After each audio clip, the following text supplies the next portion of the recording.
En la vida, por muy diversa que sea para cada uno de nosotros, siempre hay lugar para dos cosas. La primera es una taza de té caliente con algo delicioso, y la segunda es el buen y viejo desorden. Sin él, ningún evento que se precie en la historia de la humanidad ha podido prescindir. Y a menudo, el desorden conducía a errores o simplemente a coincidencias que transformaron la historia de la humanidad hasta hacerla irreconocible. Así que preparen su té y dispónganse.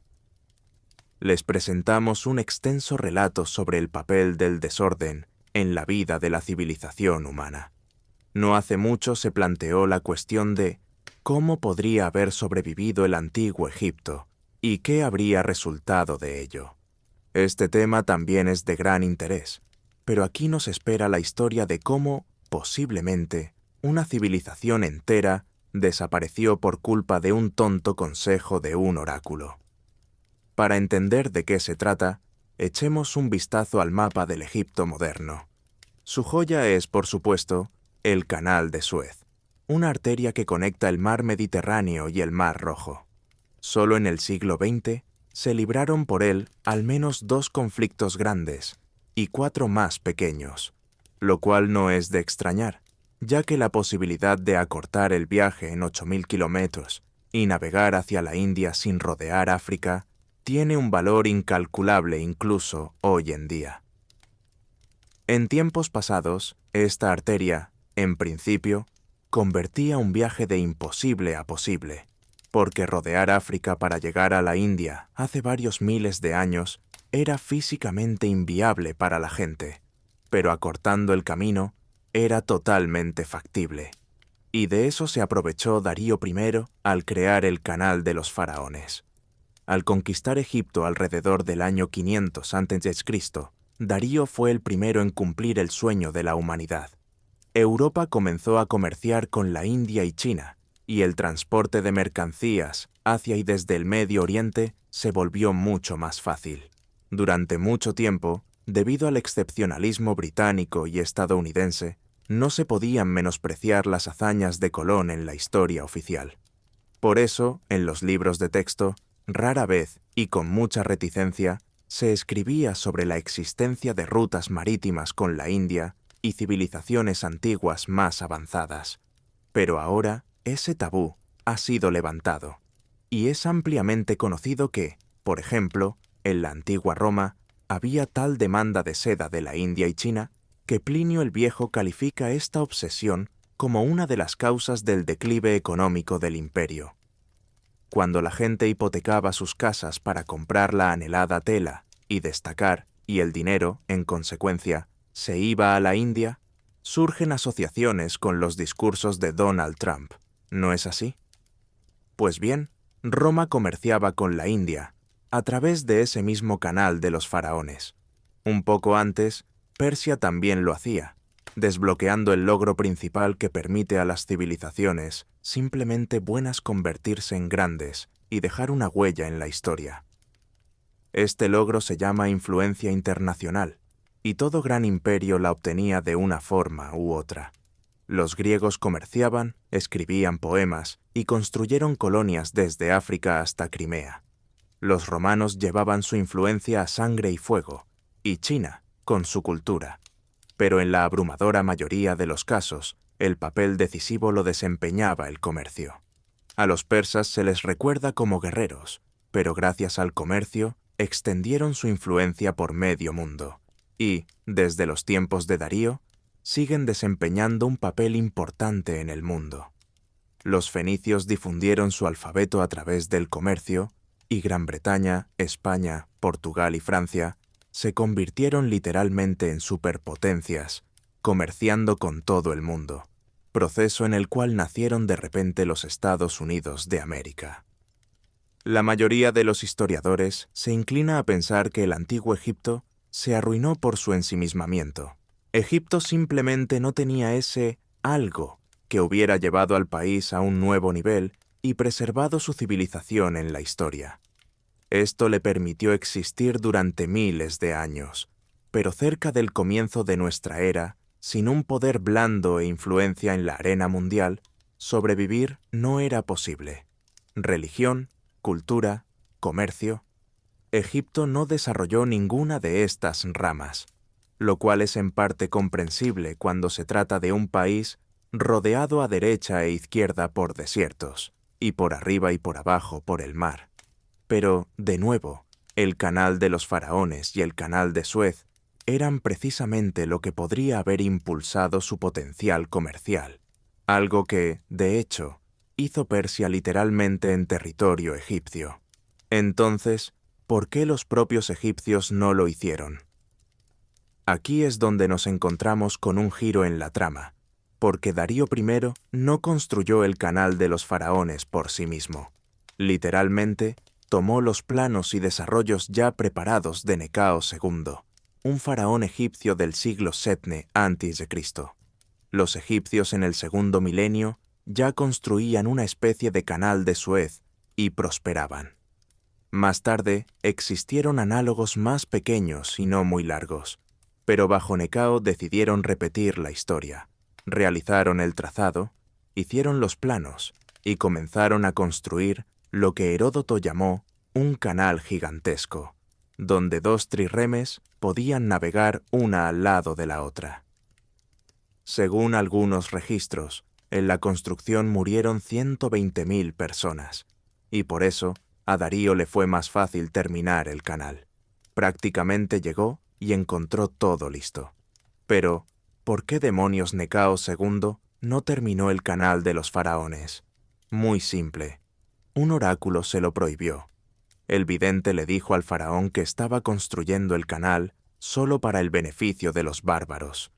Así que Necao abandonó el proyecto que podría haber convertido a Egipto en una superpotencia comercial. Para ser justos, hay que señalar que en aquellos tiempos las palabras de los oráculos se tomaban muy en serio, y a veces incluso se iniciaban guerras por ellas. Pero desde la perspectiva de nuestra época, la decisión de Necao parece francamente cómica, entre otras cosas porque la predicción del oráculo se cumplió. El canal de Necao benefició a los persas, a quienes consideraban bárbaros, y convirtió a Persia en una poderosa superpotencia. Sin embargo, si Egipto hubiera terminado el canal, es fácil imaginar una realidad en la que, gracias al control de una ruta comercial clave, Egipto se expande, se enriquece y se convierte en la principal fuerza de la región. Y quién sabe, tal vez incluso, habría sobrevivido hasta nuestros días. Esto es algo que no lograron los celtas, de quienes también se habló recientemente. Y, como ya habrán adivinado, aquí también hay un error de por medio. Y no uno, sino dos. Ambos ocurrieron en el siglo I a.C., bajo el emperador Claudio, y por la misma razón. El primero llevó a la desaparición del Estado celta, y el segundo, posiblemente, a la desaparición de la propia Roma. Porque Claudio, que llegó al poder después de Calígula en el año 41, no gozaba de gran popularidad. La solución, como siempre en el mundo antiguo, fue simple: conquistar algo y ganar dinero.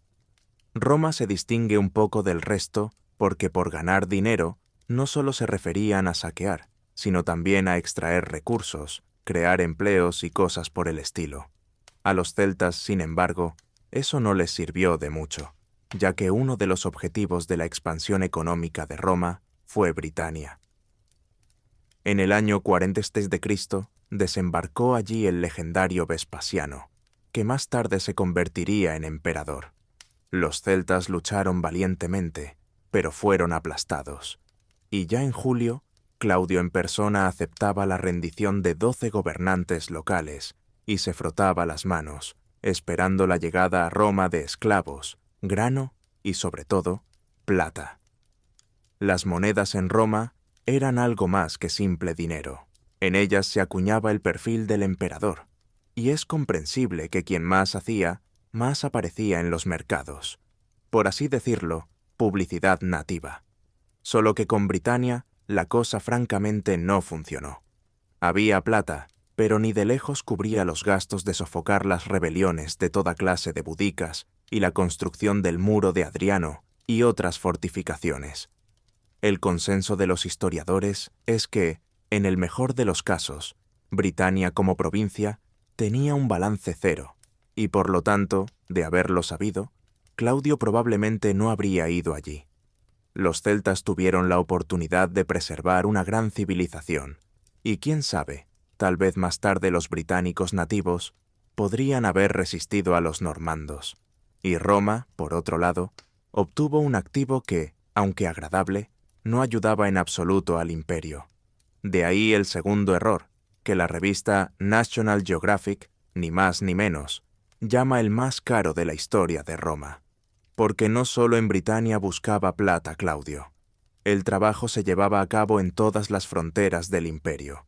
Y, por ejemplo, uno de los episodios fue descrito por el historiador romano Tácito.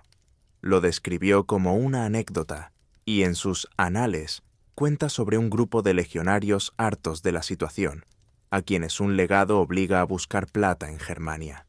Según Tácito, los legionarios idearon un astuto plan: pedir al emperador que recompensara los esfuerzos de su jefe con honores, para que éste se calmara, lo dejara estar y dejara de exigirles que trabajaran.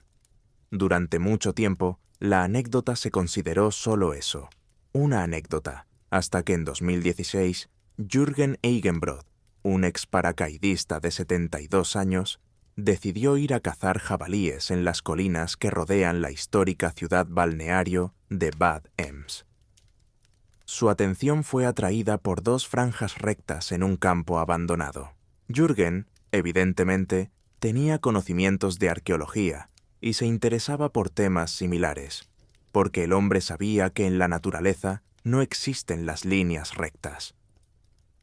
Los arqueólogos que llegaron al lugar encontraron de inmediato dos campamentos romanos para 3.000 personas, uno con una mina ya preparada, donde se extraía metal a pequeña escala, el otro, más pequeño, para 40 personas, en una zona remota. Obviamente, una mina de prospección.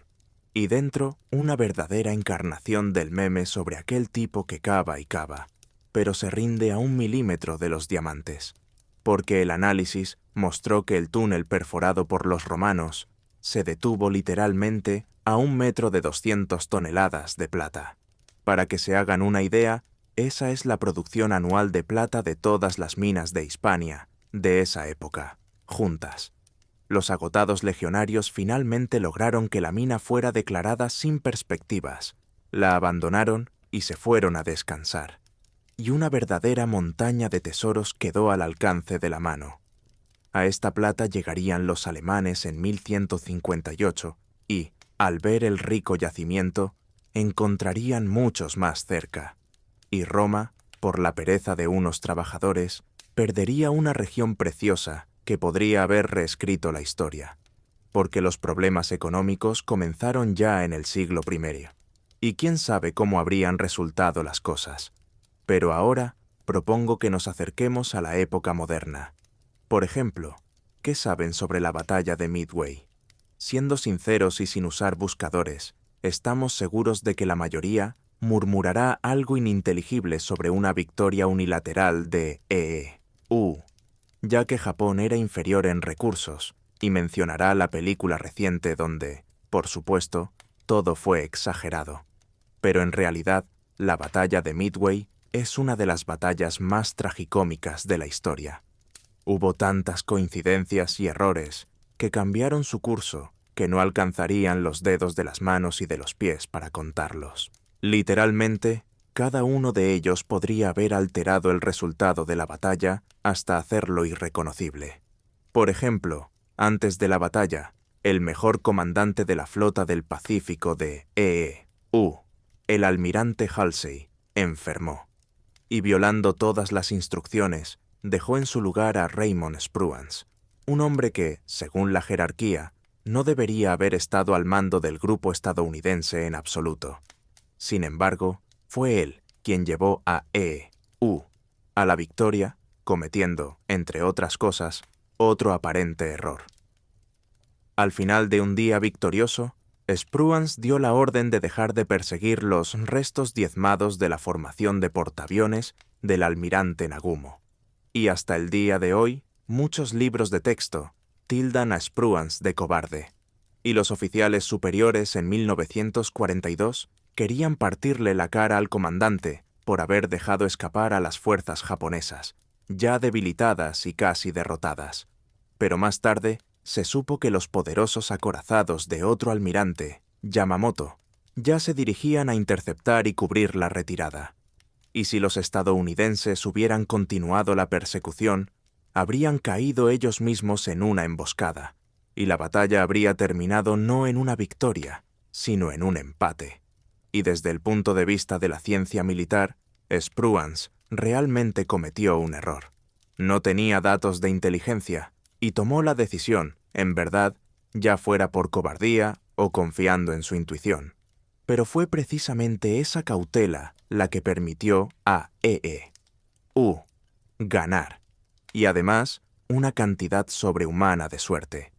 Prepárense para contar con los dedos, porque debido a que un explorador japonés se equivocó y dijo que los estadounidenses no tenían portaaviones, el almirante Nagumo subestimó la amenaza 2 horas antes del enfrentamiento. Y eso es uno. 2. El destructor japonés, Arashi, que se había desviado de su curso, se quedó atrás de la escuadra principal, se lanzó a alcanzarla, y solo gracias a esta guía accidental, los estadounidenses encontraron las fuerzas principales japonesas. 3. Los submarinos japoneses que debían rastrear los movimientos de los estadounidenses cometieron su primer error de navegación en un año. Llegaron al lugar designado varias horas tarde y no vieron a la escuadra estadounidense, a la que en 99 de cada 100 casos habrían detectado e informado a quien correspondía. 4. El submarino estadounidense Nautilus informó de la destrucción del portaaviones japonés Kaga con torpedos. En realidad, de 3 torpedos, 2 fallaron y 1 no explotó. El Kaga fue finalmente hundido por pilotos que, según su misión, debían bombardear otro portaaviones, el Soryu. Ah, sí, esos pilotos no deberían haber estado allí en absoluto, y llegaron a los portaaviones por pura casualidad, al confundir las coordenadas y esperar nuevas órdenes. Y aún así, lo hundieron con solo 6 bombas, lo que en condiciones normales para un portaaviones es un rasguño. Aquí entra en juego la quinta coincidencia, y es que, debido al retraso del explorador, el almirante Nagumo mantenía los aviones cargados de bombas en las cubiertas, y cuando se enteró de la llegada de los estadounidenses, ordenó cambiar las bombas por torpedos. Nadie tuvo tiempo de hacer nada, y las 6 bombas estadounidenses se multiplicaron por el efecto de los aviones japoneses, llenos de combustible, que explotaron como petardos. En resumen, la batalla de Midway, vista en detalle, parece como si el ejército estadounidense hubiera ganado la lotería $1 millón 10 veces seguidas. Absolutamente todo jugó en contra de los japoneses, que habían ganado de manera aplastante en la primera fase de la batalla, y luego, por un error de un almirante estadounidense, ni siquiera pudieron lograr un empate. En realidad, esta historia está tan llena de acontecimientos que merece una narración aparte y más detallada. Empecemos por los Países Bajos. Para quien no lo sepa, en su día, este diminuto país fue una de las superpotencias mundiales. Todo comenzó con la proclamación de la independencia de España en 1581. Formalmente, esto continuó la ya existente Guerra de Independencia, que no terminaría hasta 1648. Pero en la práctica, la mayor parte de la guerra fue solo sobre el papel, mientras que en realidad, durante este periodo, el Estado vivió su siglo de oro. La Compañía Neerlandesa de las Indias Orientales se convirtió en la primera sociedad anónima del mundo. En 1669 fue nombrada la empresa privada más rica de la historia. La Compañía de las Indias Orientales incluso poseía un ejército privado que, por ejemplo, expulsó con éxito a los portugueses de Indonesia.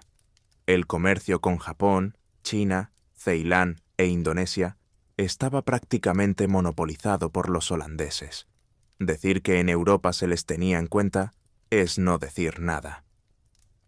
Casi todo el mercado financiero moderno se sentó en este país y en aquellos tiempos. Los neerlandeses crearon la primera bolsa de valores, la corporación transnacional, el sistema de aranceles e impuestos, y mucho más. Es aquí, por cierto, donde reside el malentendido por el que a los Países Bajos modernos se les llama Holanda. Holanda es el nombre de la República de las Provincias Unidas con capital en Ámsterdam. De facto, era allí donde se dirigían todos los procesos que convirtieron a los Países Bajos en una superpotencia. Allí también se encontraba la sede principal de la Compañía de las Indias Orientales. Así que todos los visitantes llamaban al país Holanda, sin preocuparse demasiado por los detalles. Un claro ejemplo es Pedro I de Rusia, que en todos sus documentos usaba esa palabra. Y otros gobernantes no se quedaron atrás. En resumen, el nombre de la región más desarrollada se tomó por el nombre de todo el país, algo que los Países Bajos sufren hasta el día de hoy. Solo en 2020 las instituciones oficiales del país renunciaron al uso del nombre Holanda. Pero a nosotros nos interesa otra cosa. ¿A dónde fue a parar la superpotencia que en el siglo XVII era la más rica y una de las más influyentes? Sin duda, es un tema complejo, pero hay un error tonto que ayuda a entender todos los procesos. En 1606, uno de los barcos de la Compañía de las Indias Orientales, bajo el mando de Willem Janszoon, llegó a una isla que llamó Nueva Zelanda. Willem también desembarcó en Australia, convirtiéndose en el primer europeo en hacerlo. Hoy en día, todos los libros de texto nombran al británico James Cook como el descubridor de Australia, pero él no se acercó a las costas del continente hasta 1770. El primero fue el holandés Janszoon en 1606, y hoy los habitantes de Australia podrían hablar neerlandés si no fuera por el tonto error de Willem. El explorador, siendo un financiero hasta la médula, declaró que el continente no reportaría ningún beneficio. Tras estudiar un poco la zona, los holandeses no quedaron impresionados. En los años siguientes, en los Países Bajos se planteó un par de veces la cuestión de colonizar Australia, pero no pasó de meras conversaciones. Y luego, Gran Bretaña llegó al continente, lo colonizó y comenzó a extraer sus recursos, con los que se convirtió en la principal potencia comercial, derrotando a los Países Bajos. Por supuesto, la pérdida del estatus de superpotencia del país no está relacionada únicamente con Australia, pero este episodio demuestra por qué un país enfocado en el beneficio inmediato perdió frente a una Gran Bretaña más hambrienta y agresiva. Ellos se apoderaban de todo lo que no estaba bien guardado, lo exprimían al máximo y gracias a los recursos obtenidos aumentaban su dominio. Pero quién sabe cómo habrían sido las cosas si los Países Bajos hubieran comenzado a colonizar Australia y otras regiones donde tuvieron la oportunidad. Pasemos a otro error, que le costó al Sacro Imperio Romano Germánico los últimos vestigios de su poder. En 1787 estalló otra guerra ruso-turca, pero a diferencia de las anteriores, esta tenía un toque especial. Las disputas entre los dos países no pasaron desapercibidas para Europa, que no quería que el Imperio Otomano perdiera su poder demasiado rápido. Gran Bretaña, Francia y Prusia apoyaban a Turquía, pero Rusia tenía un as en la manga, una alianza militar con el Sacro Imperio Romano Germánico. Este también estaba en sus últimos días, pero todavía era fuerte. Además, los lazos familiares de los Habsburgo austriacos todavía se sentían en todas las altas casas de Europa. En resumen, todo parecía prometedor. Sin embargo, en la práctica, el ejército del Sacro Imperio Romano Germánico era un espectáculo extraño. Gitanos, alemanes, eslovenos, italianos, húngaros y otras nacionalidades hablaban diferentes idiomas, eran difíciles de manejar y no siempre apoyaban las decisiones del mando. Esto se aplicaba especialmente a los rumanos, que mantenían unas relaciones bastante buenas con el Imperio Otomano. Todo este ejército variopinto y semiautónomo se reunió el 17 de septiembre de 1788 cerca de la ciudad de Caránsebes, en el territorio de la actual Rumanía. En el ambiente flotaba una tensa expectativa de batalla. En algunos lugares, incluso demasiado tensa. No lograron sorprender a Turquía con un ataque rápido, y los otomanos, según los informes de inteligencia, planeaban operaciones ofensivas en territorio austriaco. En resumen, había mucho nerviosismo. Uno de los comandantes enviaba constantemente húsares al otro lado del río para comprobar si los turcos habían llegado. La noche del 17, los húsares, durante una incursión, se encontraron con un campesino con barriles de alcohol. Según otra versión, los húsares eran rumanos y robaron deliberadamente una caravana. Según una tercera, los rumores sobre la caravana robada eran en realidad una noticia falsa difundida por saboteadores turcos.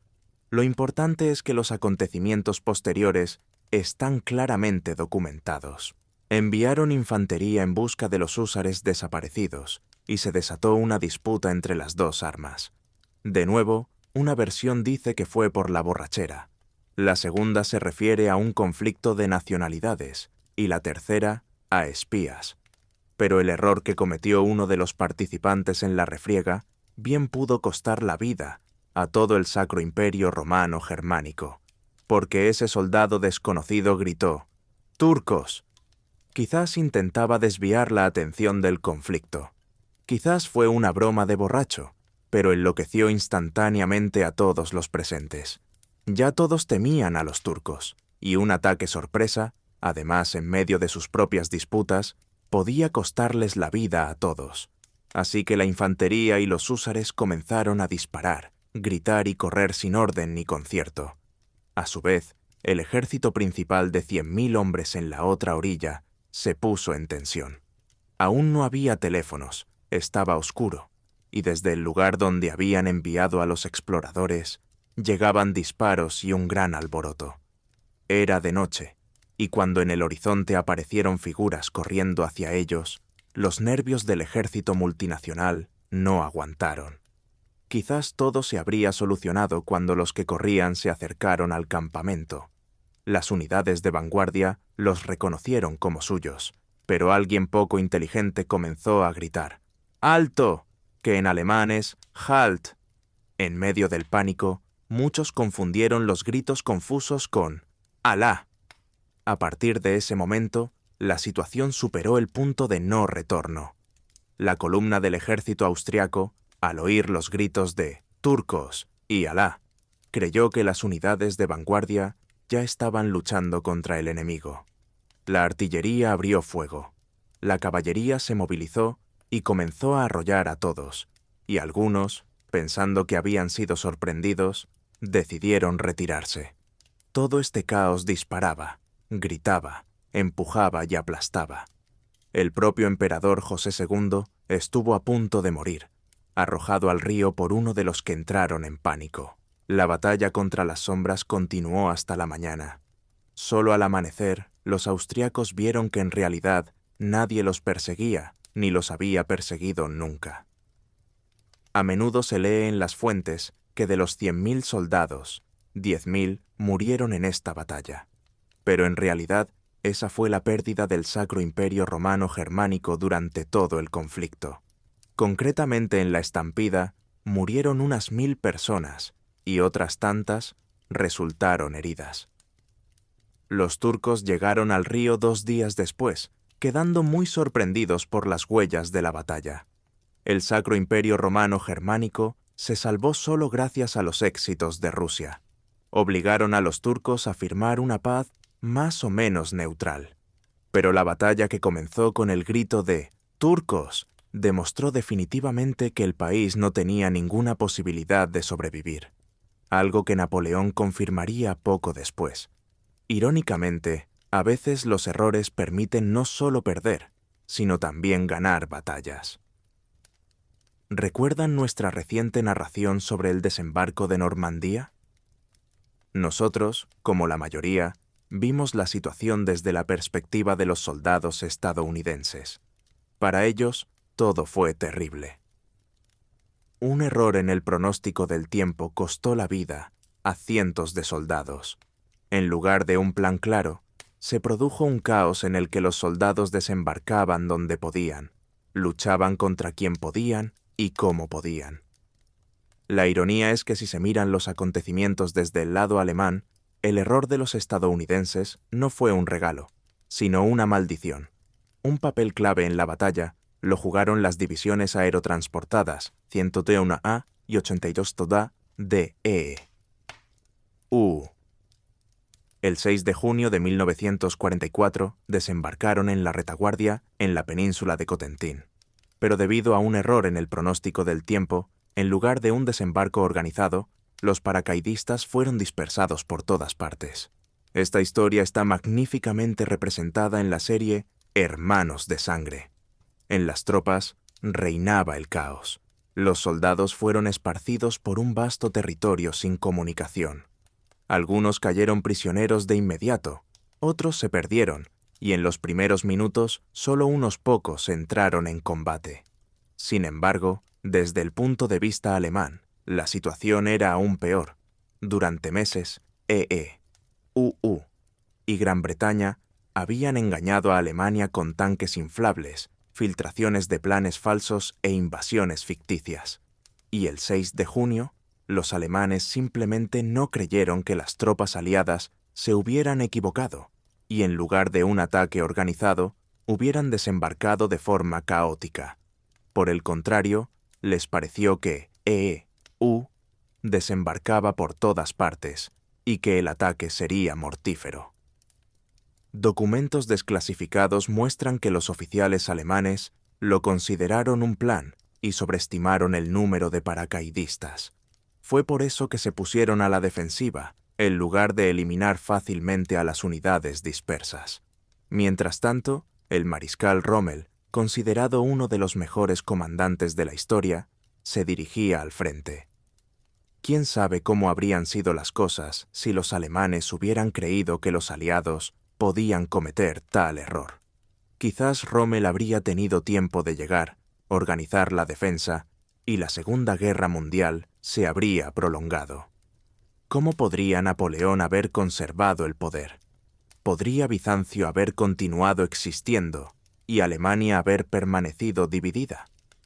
Vamos a analizarlo, y el primer punto en nuestra lista de hoy es el armisticio de Pleiswitz, firmado el 4 de junio de 1813 entre Napoleón y la coalición antinapoleónica, en particular Rusia y Prusia, apoyadas por Gran Bretaña. Los antecedentes, como la campaña rusa de 1812, suponemos que los conocen. A esto le siguieron las batallas de Lützen y Bautzen, ganadas por Napoleón, pero que no le dieron una ventaja decisiva. Mientras los aliados creían que podían seguir presionando a los franceses y ganar, el propio Napoleón necesitaba un respiro. Necesitaba asegurar la neutralidad de otras potencias, especialmente de Austria, y también quería la paz con Rusia.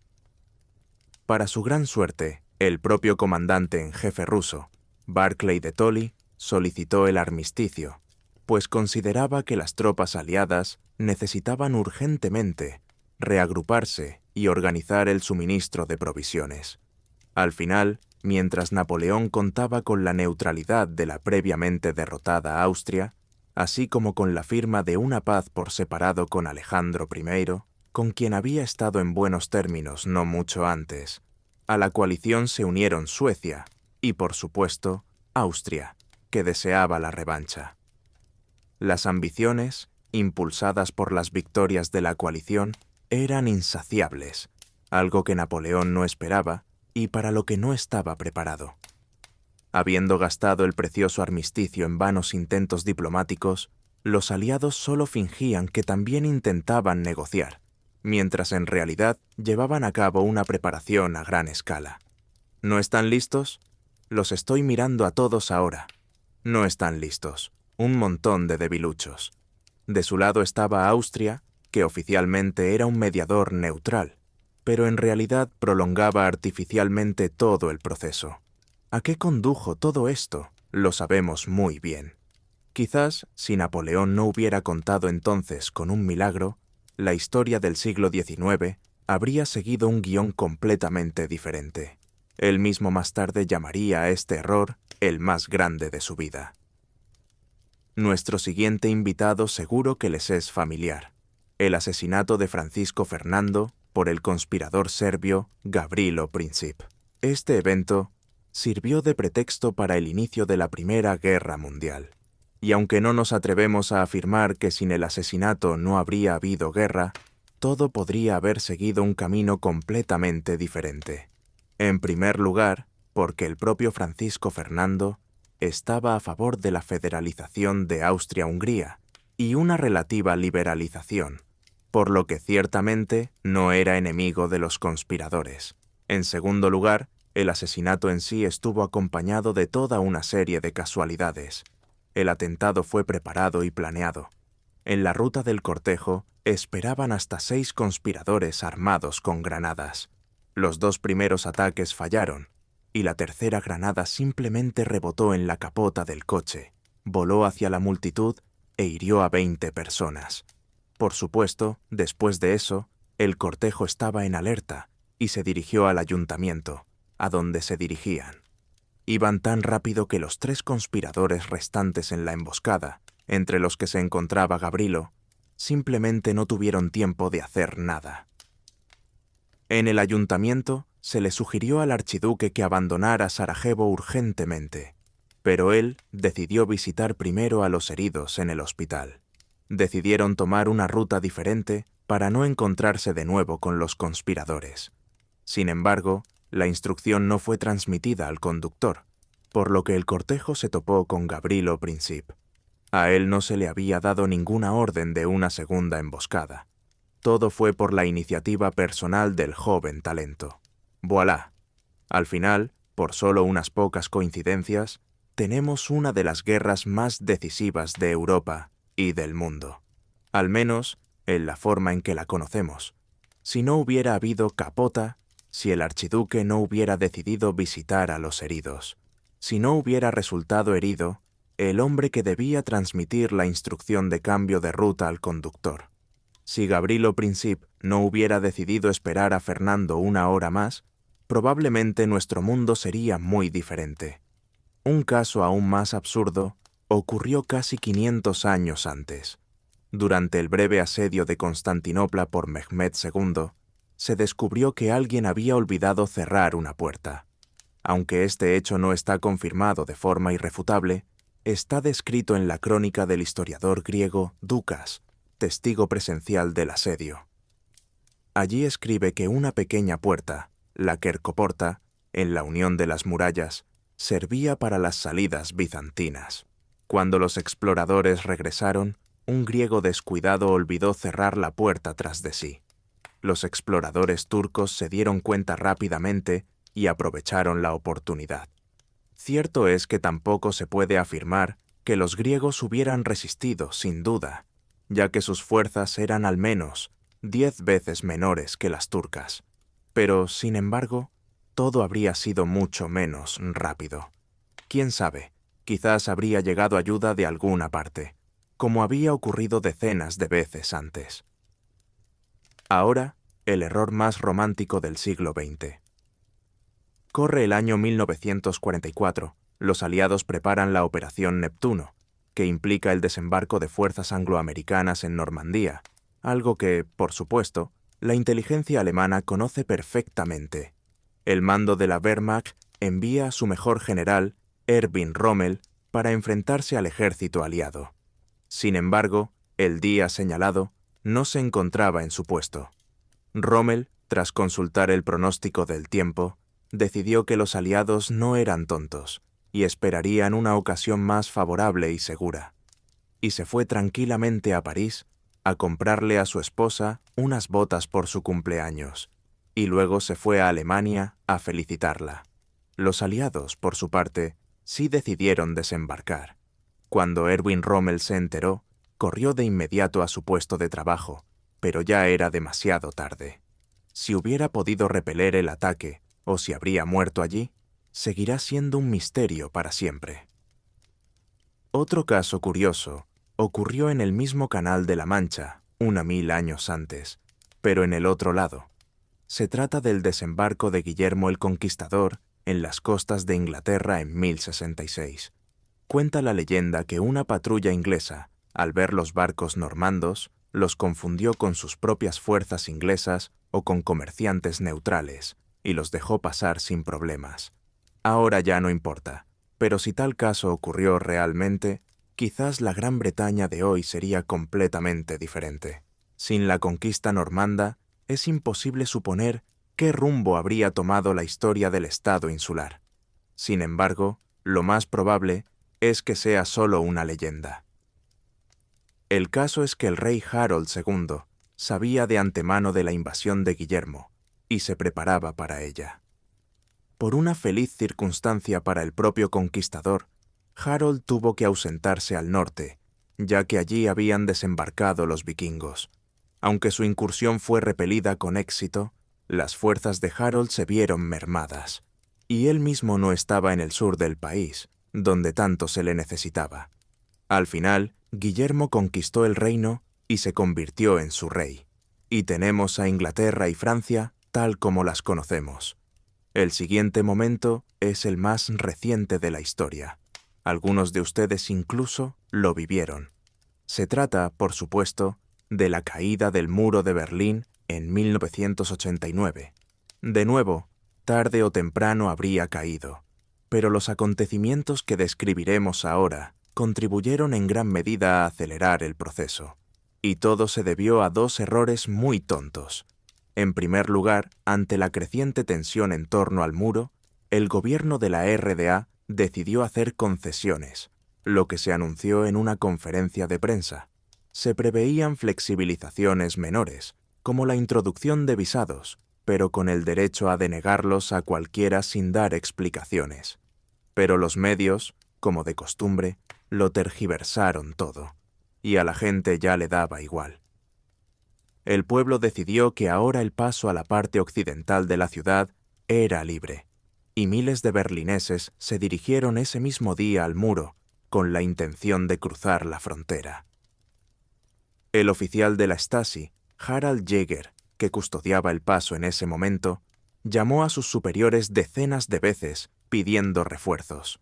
Nadie le creyó y lo mandaron a paseo. Entonces, Harald simplemente perdió los estribos y abrió las puertas, en sentido literal y figurado. Es poco probable que estos errores pudieran influir mucho en la historia o retrasar la caída del muro, pero el caso es tan emblemático que no podíamos dejar de mencionarlo aquí. Y el último caso de hoy será el desconocimiento humano del pasado, de los fundamentos del ecosistema y de la biología.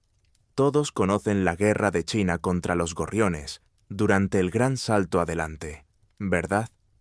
Si no, vale la pena recordar que este tema merece una consideración aparte. En resumen, en un intento de aumentar las cosechas, los chinos comenzaron a exterminar a los gorriones que comían grano, lo que provocó un colapso en el ecosistema, porque los gorriones comían insectos que causaban un daño mucho mayor. Este caso es ejemplar y muy tonto desde nuestra perspectiva, pero lamentablemente no es el único.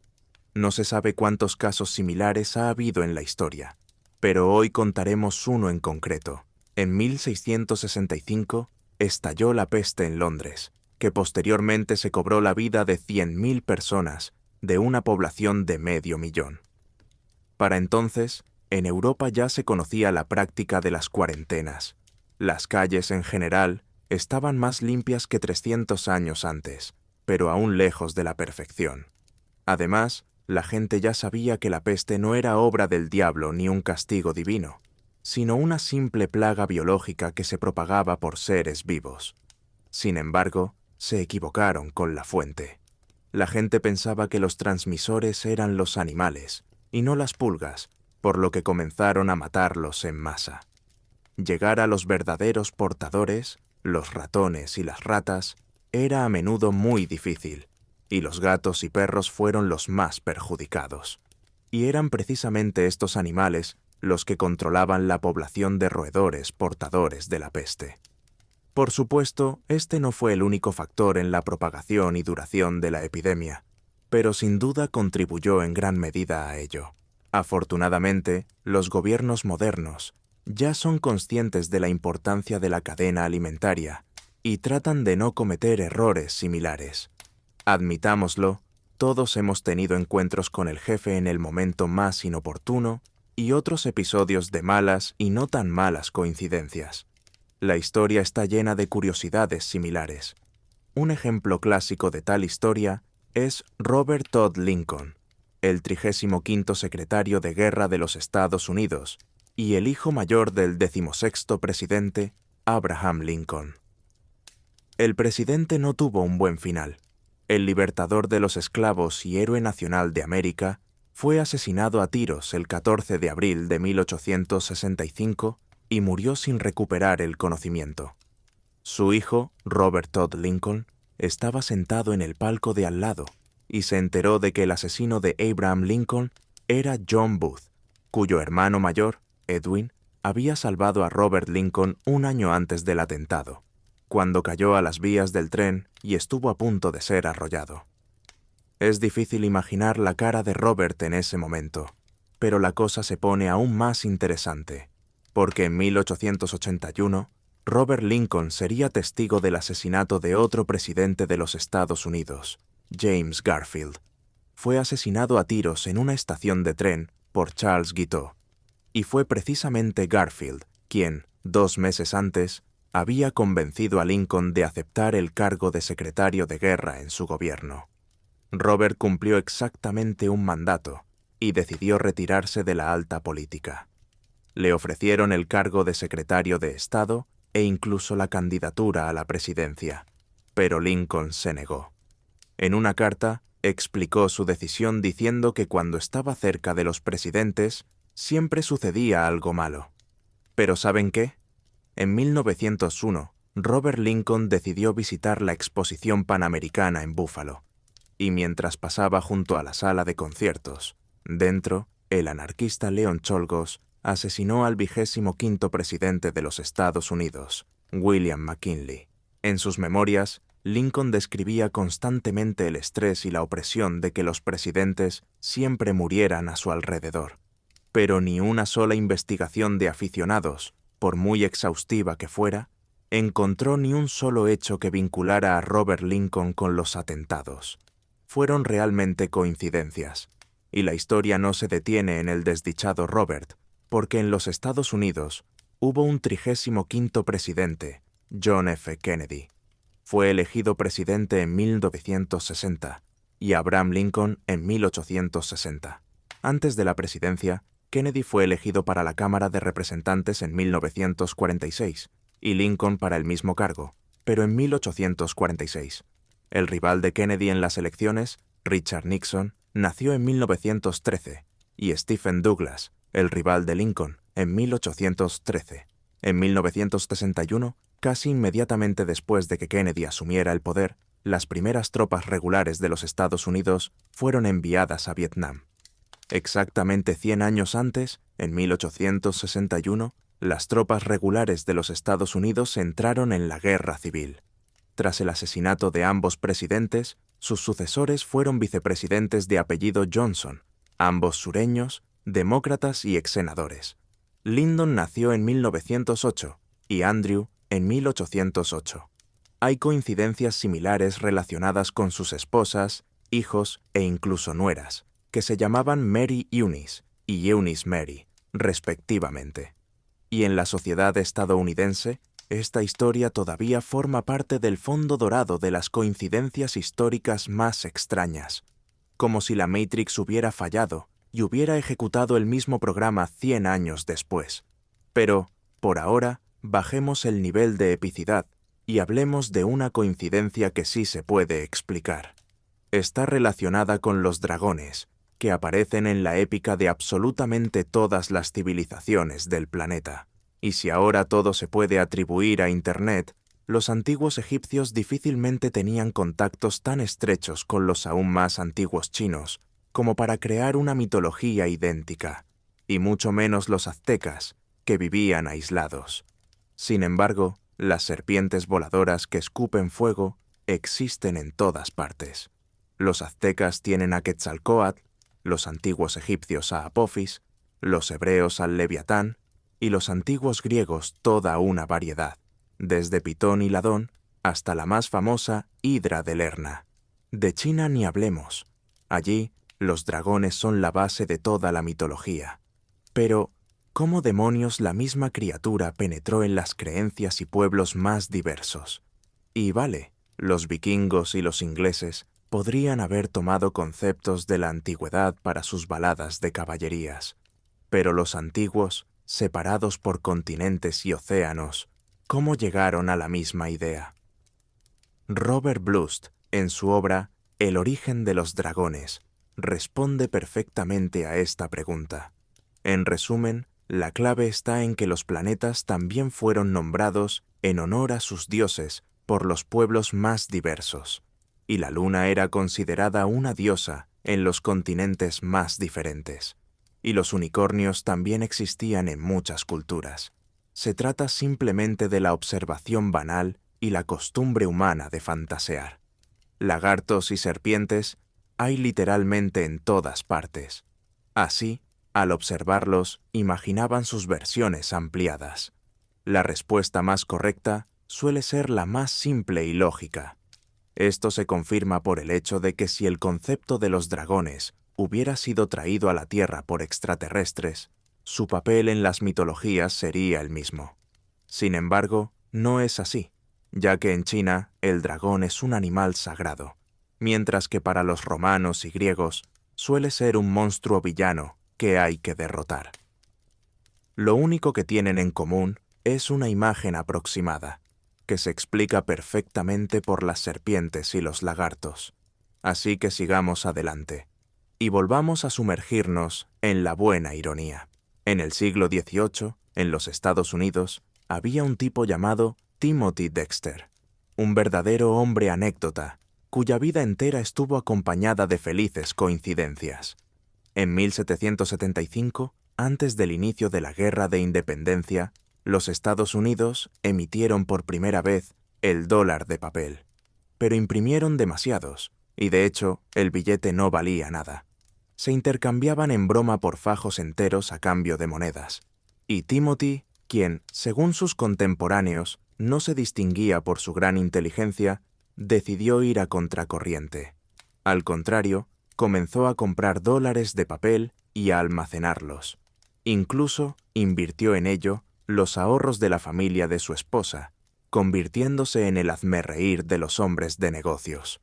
Pocos apostaban entonces por la victoria de los Estados Unidos, e incluso si los Estados Unidos hubieran ganado, habría sido más lógico para ellos cancelar todas las deudas e imprimir nuevo dinero.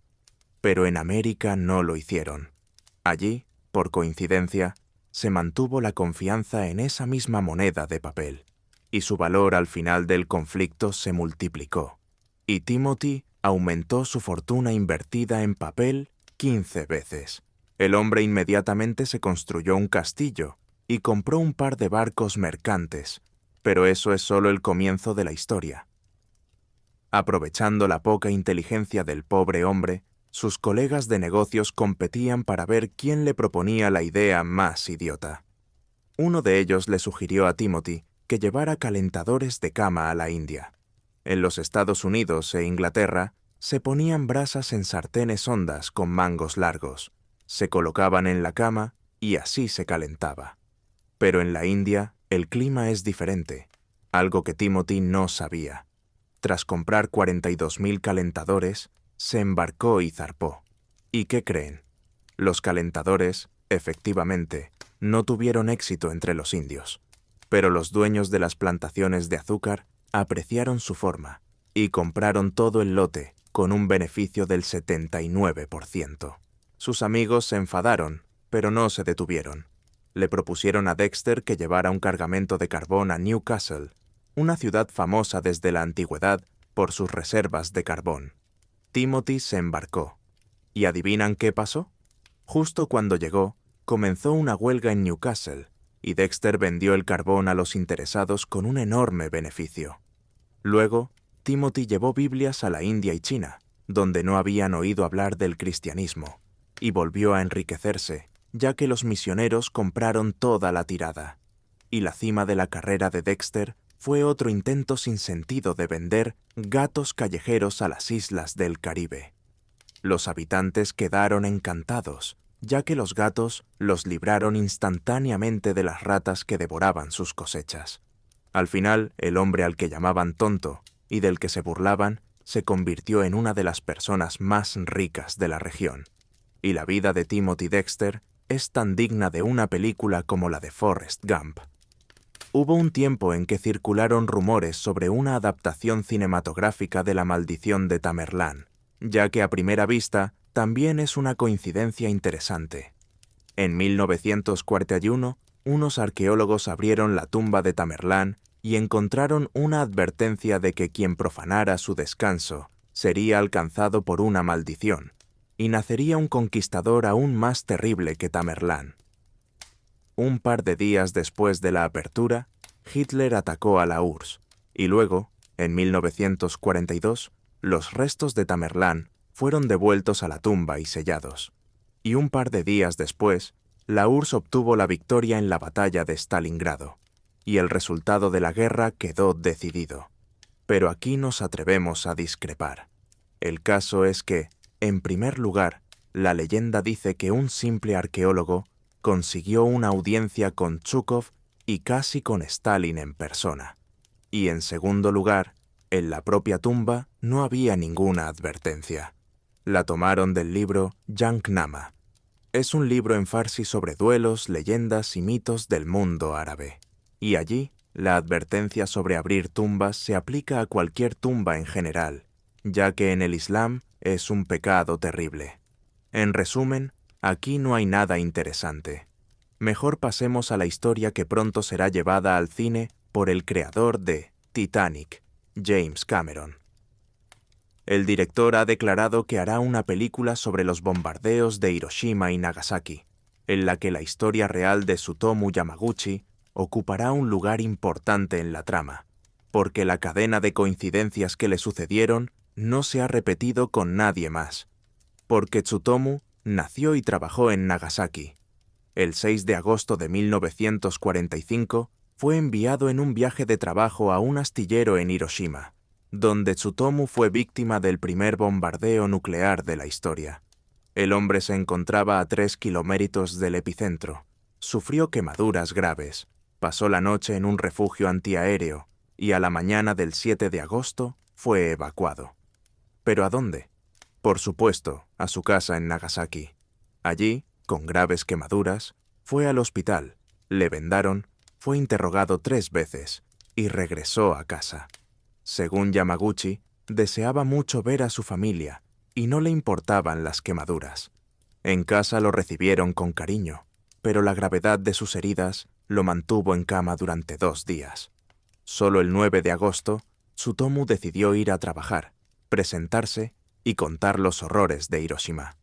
Allí no le creyeron mucho, ya que los bombardeos eran algo común en esa época. Su jefe le insistía al pobre hombre que simplemente se lo había tomado todo muy a pecho. Y justo en la oficina de Mitsubishi, en medio de la conversación, un destello aún más cegador brilló tras la ventana. Los Estados Unidos habían lanzado la bomba atómica Fat Man sobre Nagasaki, y Tsutomu se convirtió en la única persona documentada que sobrevivió a ambas explosiones. Afortunadamente, la familia del hombre no resultó herida. Él mismo, aunque perdió el pelo y los dientes por la enfermedad por radiación, logró recuperarse y continuó trabajando en la misma Mitsubishi. Ahora, la historia de aquel tren de Hiroshima a Nagasaki, y de paso la increíble historia de Yamaguchi, será llevada al cine en Hollywood. Veremos qué sale de ello. Sin duda, nos esperan muchas más historias no menos fascinantes. El hombre moderno, con un bagaje de milenios de literatura filosófica y científica, está acostumbrado a pensar que todos y cada uno de los aspectos de la vida se rigen por ciertas leyes y reglas, y si algo no cuadra, puede entrar en un buscador y en 5 minutos convertirse en un experto en cualquier tema.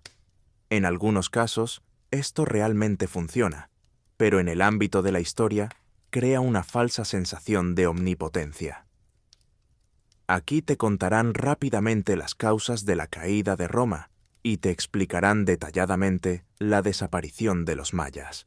El problema es que todo esto será, en el mejor de los casos, una explicación forzada, porque la historia humana es una sucesión de casualidades y errores, cuya estela a menudo se prolonga durante milenios. Nuestra primera parada es el polvoriento yacimiento de Otrar, en la región de Otrar, en Kazajistán. Ahora solo lo habitan arqueólogos, ya que Otrar está abandonado desde el siglo XV, pero en 1219, Otrar era uno de los centros del poderoso imperio corasmio. Y poderoso es quedarse corto, pues era la edad de oro del Islam.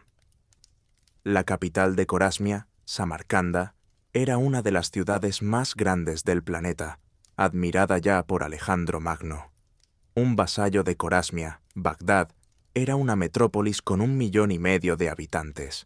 Y todo el Oriente Próximo no solo no había olvidado, sino que había multiplicado los logros de los eruditos griegos y romanos. Mientras Europa sufría el feudalismo, aquí florecían escuelas y universidades, y se transmitían a Europa conocimientos sobre el papel, la medicina y la astronomía.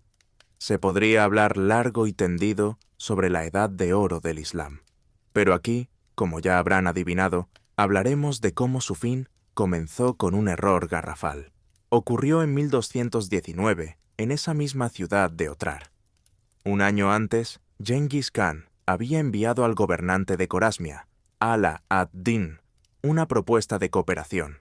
Para entonces, Temujin había completado la unificación de Mongolia y se había proclamado Khan de las tierras del sol naciente.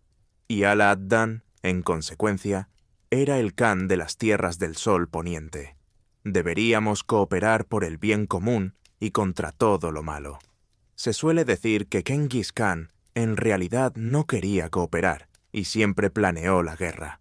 Pero este argumento es, por decirlo menos, discutible, porque durante el proceso de unificación de Mongolia, Gengis Khan derramó relativamente poca sangre, prefiriendo precisamente negociar. Un claro ejemplo son los Darjats, los Sartules e incluso el Imperio Jin, con el que Gengis Khan luchó, pero con el que finalmente llegó a un acuerdo, tomando a una princesa como esposa. Un destino terrible esperaba solo a aquellos que se negaban rotundamente a cooperar, y Ala ad-Din siguió precisamente ese camino. Para ser más exactos, el primero en seguirlo fue el gobernador de la ciudad de Otrar, Inalchuk. En 1219 ejecutó a los embajadores mercaderes y a 100 oficiales mongoles que habían llegado con negociaciones de cooperación totalmente pacíficas. Pero incluso aquí, Gengis Khan no se enfureció y envió a Ala ad-Din 3 embajadores a los que llamó representantes sagrados de sí mismo. Gengis Khan solo pedía que se castigara a Inalchuk por el asesinato de la caravana pacífica, pero a cambio, Temujin recibió las cabezas afeitadas y decapitadas de sus embajadores. Así nació una de las frases más épicas de la historia. «Soy el castigo de Dios. Si no hubierais cometido grandes pecados, Dios no os habría enviado un castigo como yo». Así fue como Gengis Khan, desde el centro de Bujará, comentó la aniquilación total de Corasmia. Y total es quedarse corto. Samarcanda, Urgench, Taskent, Otrar y decenas de otras ciudades fueron reducidas a cenizas. Solo en Merv, los mongoles ejecutaron a 500,000 de habitantes, y más tarde, por inercia, se dirigieron hacia el oeste, destruyendo de manera similar Bagdad y gran parte del mundo islámico. Bagdad no recuperaría su población de los niveles del siglo XIII hasta el año 1900, y algunas partes de la antigua Corasmia hasta 1970, por no hablar de la ciencia, la cultura y los invaluables monumentos arquitectónicos.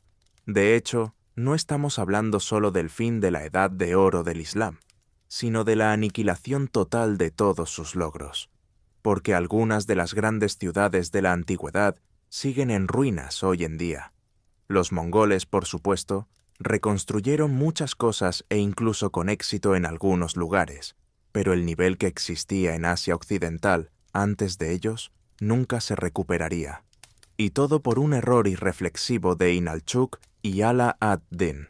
Sí, al final, Genghis Khan probablemente habría ido a la guerra contra ellos, pero también fue contra China, y ésta sobrevivió a todas las perturbaciones sin problemas. La increíble crueldad de los mongoles se debió en gran medida al doble asesinato de negociadores pacíficos. No se descarta que Genghis Khan lo hubiera provocado, pero, de nuevo, al final todo estaba en manos de los gobernantes de Corasmia, y el mundo moderno, si se hubieran conservado al menos la mitad de los logros de la Edad de Oro, podría ser completamente diferente.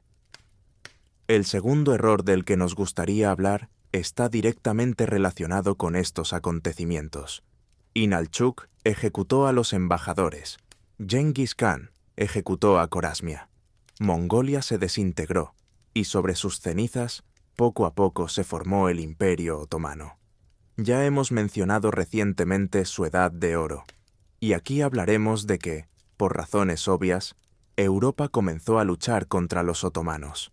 En un contexto en el que los sultanes planeaban conquistarla, es comprensible. Y también que muchas de las campañas contra los otomanos fueran llamadas, a la antigua usanza, cruzadas. Fracasaron, como es sabido.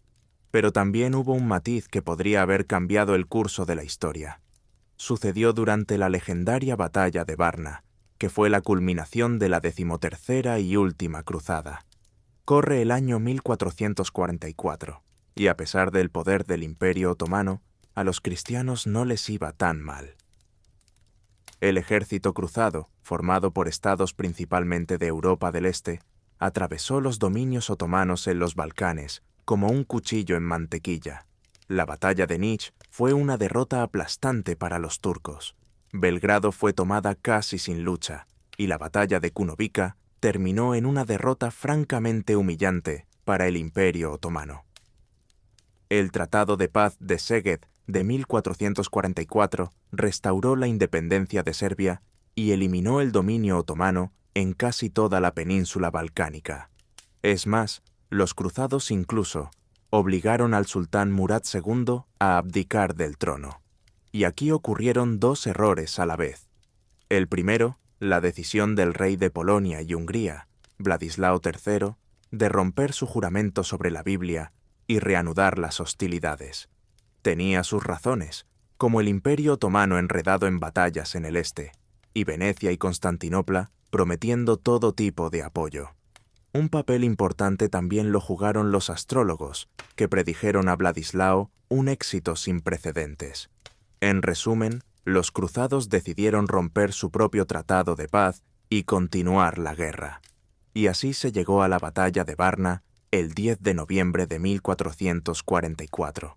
Resultó que los otomanos habían terminado la guerra en el este. Los aliados de Vladislao III, por decirlo suavemente, lo abandonaron, y Murad II, enfurecido por la traición, reunió un ejército desproporcionadamente grande. En los libros de texto se suele escribir que los otomanos ganaron por número, pero la realidad es mucho más compleja. Y el resultado de la batalla de Varna, según muchos historiadores, se redujo a un simple error. Los cruzados hicieron retroceder a la caballería otomana hasta 30 kilómetros del campo de batalla, poniéndola en fuga. Unidades separadas ya habían comenzado a saquear el campamento principal otomano, y está documentado que Murad consideraba la retirada. Y entonces, Vladislao III decidió lucirse. Le llegaron rumores, o desinformación, o alguna intriga, de que el sultán turco estaba indefenso. Y Vladislao, sin esperar la llegada de su comandante Hunyadi, tomó un pequeño destacamento y fue en busca de la cabeza de Murad. Al final, pagó su aventura con su propia cabeza, pues los genízaros acabaron con el diminuto destacamento de Vladislao, lo ejecutaron y aprovecharon al máximo el efecto desmoralizador. La cuestión de si la batalla fue ganada o no por los cruzados, por supuesto, está abierta. pero es un hecho evidente que la muerte del rey perdió la batalla de Varna. Y sin embargo, si los cruzados la hubieran ganado, la historia podría haber seguido un camino completamente diferente. La ausencia del Imperio Otomano en los Balcanes es garantía de una relativa estabilidad en una región que más tarde, debido al desorden nacional y estatal, se convertirá en la causa de 2 guerras mundiales. Aquí, como se suele decir, el campo para la reflexión es inmenso. En teoría, Constantinopla podría haberse salvado si Vladislao III hubiera mostrado un poco de paciencia. Con ello, también se habría conservado la gran ruta de la seda. Y no es seguro que Colón hubiera navegado en busca de una ruta marítima a la India. En resumen, la decisión del rey de buscar la gloria de matar a un sultán le costó muy cara al mundo. Y ya que hablamos de guerras mundiales, en el contexto de los errores de la historia, a menudo se recuerda la negativa de la Academia de Bellas Artes de Viena a admitir a Adolf Hitler, pero se olvida otro error no menos fatídico que ocurrió más tarde. Hitler, como se sabe, sobrevivía antes de la Primera Guerra Mundial, vendiendo dibujos en las calles de Múnich, y cuando lo reclutaron en el ejército, no quería abandonarlo bajo ningún concepto. La desmovilización significaba volver a la vida miserable de un artista fracasado, por lo que al final de la guerra, Hitler se aferró al ejército a toda costa. Y aquí es donde ocurrió lo que nos interesa, porque por un error inconcebible, en el verano de 1919, a alguien se le ocurrió la idea de enviar a Hitler a espiar a un nuevo partido sospechoso, el NSDAP. Sí, al principio Adolf sirvió en la República Soviética de Baviera, creada a imagen y semejanza de la URSS, y luego trabajó como espía, vigilando al Partido Obrero Alemán. Nada personal, simplemente en política es costumbre estar al tanto de todo. Y cuando el Partido Obrero Alemán pasó de ser perseguido a ser popular, Hitler se unió a él, y todo por un oficial anónimo que aceptó no enviarlo a la vida civil y le ofreció el puesto de espía. Y concluiremos con un error, ante el cual todo este ajetreo humano parecerá un juego de microbios. Porque durante los primeros 2000 millones de años, los organismos vivos que poblaban la Tierra vivían felices, alimentándose de sulfuro de hidrógeno y compuestos de hierro. Y luego, por medio de una mutación aleatoria y errónea, algunas especies comenzaron a descomponer el agua en el proceso y a liberar un veneno terrible para la vida, el oxígeno. Sí, no han oído mal. El oxígeno es, en cierto modo, uno de los venenos más potentes, cuyas moléculas atraviesan libremente las membranas celulares y destruyen las células.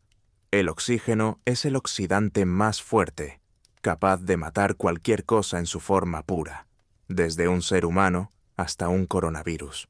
Y eso es precisamente lo que hicieron las bacterias productoras de oxígeno. Hace unos 2500 millones de años, gracias a sus esfuerzos, la cantidad de oxígeno en la atmósfera de la Tierra aumentó cientos de veces, y comenzó una de las mayores extinciones en la historia del planeta.